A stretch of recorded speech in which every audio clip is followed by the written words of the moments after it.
अधिक मास में 14 नियम का पालन होता है। अब इसमें जितना निभ जाए, 14 ही निभे, अच्छी बात, जितना निभ जाए, अधिकस्य अधिकम फलम, जितना अधिक कर ले उतना पा ले। 14 नियम है। पहला, ब्रह्म मुहूर्त में उठिए। ऐसे नहीं उठते हैं, उठते हैं तो क्या कहना, बहुत अच्छा ही है, उठना ही चाहिए, पर नहीं उठते हैं तो ब्रह्म मुहूर्त में उठिए।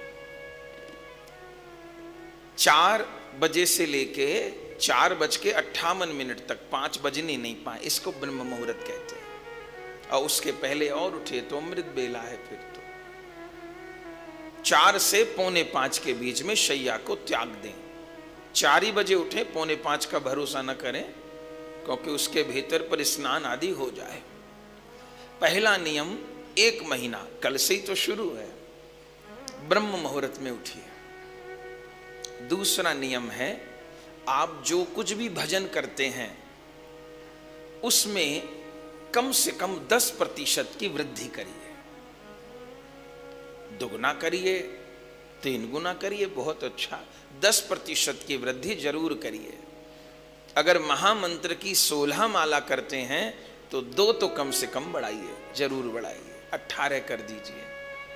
यदि 32 करते हैं तो 4 बढ़ा दीजिए, 64 करते हैं तो और 8 और बढ़ा दीजिए। कम से कम 10% बढ़ाइए, उससे ऊपर आपकी जितनी, सबसे छोटी वाली बात बता रहे हैं। अधिक करना है, जो नियम है उससे अतिरिक्त अधिक करना है। नाम जप बढ़ाइएगा। तीसरा नियम है कि इसमें पुरुषोत्तम पाठ करना चाहिए। श्रीमद् भगवत गीता में जो 15वें अध्याय है वो पुरुषोत्तम योग है। अगर हो सके तो प्रतिदिन, जो प्रतिदिन गीता पाठ करते हैं तो बहुत अच्छा ही है, नहीं तो प्रतिदिन 15वें अध्याय का पाठ कीजिए। ये न हो तो श्रीमद् भागवत जी में 10वें स्कंद के 14वें अध्याय का पाठ करिए। उसमें ब्रह्मा जी ने श्री कृष्ण की पुरुषोत्तम कह के स्तुति की है। ठाकुर जी को पुरुषोत्तम नाम बहुत प्रिय है, इसी मास में मिला है ना प्रभु को पुरुषोत्तम नाम। तो भागवत जी के 10वें स्कंद के 14वें अध्याय में ब्रह्मा जी स्तुति किए, तो उस अध्याय का पाठ कर लीजिए। अथवा श्रीमद् भगवत गीता में 15वें अध्याय का पाठ कर लीजिए, ठीक। अथवा श्री गोपाल सहस्त्र नाम कर लीजिए, अथवा श्री विष्णु सहस्त्र नाम कर लीजिए, और समय है तो चारों कर लीजिए।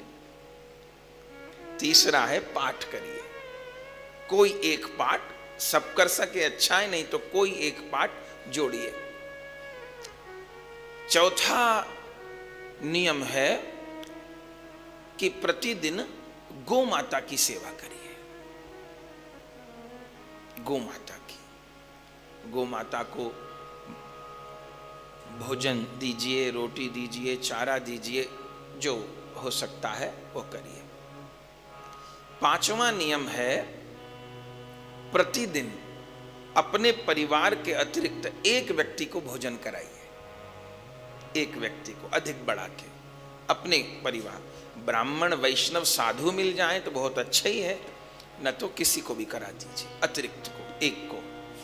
रोज न मिलता हो तो 31 जन को एक साथ भी करवा सकते हैं, बीच में करा दीजिए। भले मावस है, मावस कोई विश्राम होंगे तो 31 जन को एक साथ करा दीजिए, या रोज एक को करवा दीजिए। छठा है, 31 वस्तु का दान करिए। एक ही दिन में बांट दीजिए, भले भले रोज एक वस्तु किसी को, जो आपकी इच्छा हो, एक वस्तु, 31 वस्तु का दान करिए। पहले ही सोच लीजिए कि भाई ये चीज हम देंगे, जिसको देना है दीजिए, रोज एक दीजिए या 31 एक साथ दे दीजिएगा। 6 हो गए। 7वां, एक दीपक रोज अतिरिक्त जोड़िए। ठाकुर सेवा तुलसी जी का दीपक जो एक अतिरिक्त, अधिक मास का दीपक रोज एक जोड़िए। इसमें भी कठिनाई हो तो आखिरी में 31 जोड़ दीजिए एक साथ, नहीं तो रोज एक जोड़िए। 7 हो गए, ठीक। 8वां, किसी पवित्र नदी में स्नान करिए। अब ये कहेंगे आप कठिन हो जाएगा, और अभी तो यमुना जी खूब भव्य दिव्य दर्शन दे रहे हैं, गंगा जी भी खूब विस्तार से। तो स्नान अब रोज न हो सके तो प्रयास करिए कि मास में, यमुना जी तो निकट ही हैं, गोता मार आइए, गंगा जी सोरो जी चले जाइए, गंगा जी हो आइए कासगंज। तो मास में प्रतिदिन हो तो अच्छा, नहीं तो गंगा और यमुना जल घर पे रख लीजिए, तो स्नान कर लीजिए और पूरे मास में एक बार तो चले जाइए। कितने हो गए? 8 हो गए। 9वां, कथा श्रवण करिए। वो तो अग्रवाल जी ने उपलब्ध करवाई दी आप सबको, और भी जहां आपकी इच्छा हो कथा श्रवण करिए। जो भी भागवत जी करिए, भक्तमाल जी करिए, महाप्रभु का चरित्र करिए, रामायण करिए, जो आपकी इच्छा हो। कितने हो गए? 9 हो गए। 10वां, प्रतिदिन परिक्रमा करिए। अब जो धाम में रहते हैं वो तो धाम में रह के करें परिक्रमा। अब जो धाम में नहीं रहते तो अपने ठाकुर जी को विराजमान कर लीजिए, भले तुलसी महारानी को विराजमान कर लीजिए। और प्रतिदिन कम से कम 4, प्रतिदिन 12 हो जाए तो और अच्छा है, नहीं तो प्रतिदिन 4 परिक्रमा करिए कीर्तन करते हुए। यही सोच के कि वृंदावन की हो रही है परिक्रमा मेरे घर में, गिरिराज जी की हो रही है। 10 हो गए। 11वां है धामवास। अब निकट वृंदावन है, पूरा महीना रहने का अवसर मिले तो अच्छा, नहीं तो 1 दिन 2 दिन, माने कम से कम 1 रात तो रुकिए। जो वास माना जाता है वो रात के रुकने को मानते हैं। दौड़ते हुए सवेरे गए शाम को आ गए, बुरा तो नहीं है, दर्शन हुआ बढ़िया बात है, लेकिन रात में रुके नहीं तो वास नहीं माना जाता। फिर रात में रुकना होता है तो वास मानते हैं। तो 1 दिन 2 दिन 3 दिन जिसका बने। कितने हो गए? 11 हो गए, ठीक। 12वां, तुलसी महारानी की अर्चना करिए। करते ही हैं और थोड़ा बढ़ा के करिए। तुलसी जी का वैष्णव तो प्रतिदिन ही करते हैं, उनको जल से सींचिए, ऊपर भी जल से स्नान कराइए, फिर उनकी जड़ में रोली से हल्दी से तिलक करिए। तुलसी महारानी की जड़ में गोविंद विराजमान सदैव रहते हैं। और तुलसी जी की परिक्रमा तो बता ही दी, उसमें ठाकुर जी और साथ रख लीजिए। तो तुलसी जी का अर्चन सेवन करिए। 12 हो गए। 13वां, शंकर भगवान का अभिषेक करिए प्रतिदिन। आजकल तो बताया जाता है सब समस्याओं का हल 1 लोटा जल।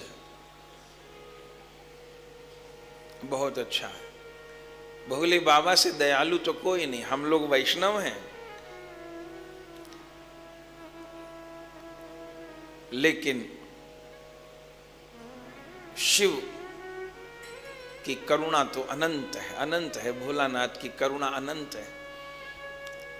ठाकुर जी की सेवा में बड़े नखरे हैं ठाकुर जी के। अब भजन तो उन्हीं का करना है, पर नखरे बहुत हैं। भोले बाबा का एक नखरा नहीं, एक नखरा नहीं भोले बाबा का। कुछ नहीं, 1 लोटा पलट दे बस हो गई सेवा। और उसके अलावा फिर ऊपर जितना हो जाए आपसे करिए, बेलपत्र करिए, शमी करिए, दुर्वा करिए, जो करिए। भोले बाबा का अभिषेक करिए। कितने हो गए? 13। और 14वां सबसे खतरनाक नियम यह है कि निंदा मत करिए। ये 4वां। वैष्णव अपराध, नामा अपराध, सेवा अपराध, निंदा न बने किसी की। बोले ये 13 तो निभा लेंगे, 14वां छोड़िए तो क्या होगा? तो तेरे निभाए, और 14वें में जिसकी निंदा करी तो पूरे महीने का पुण्य उसे ही मिलेगा। ये सोच के करिएगा। जिसकी निंदा की, जिसके लिए दुर्वचन कहा, हम कितना इतर से नहवा लें भोले बाबा को और गैया के सींग सोने से मढ़ दें, पुण्य वही ले जाएगा जिसकी निंदा की। तो इन 14 नियम का यथासंभव हम सबको पालन करना है।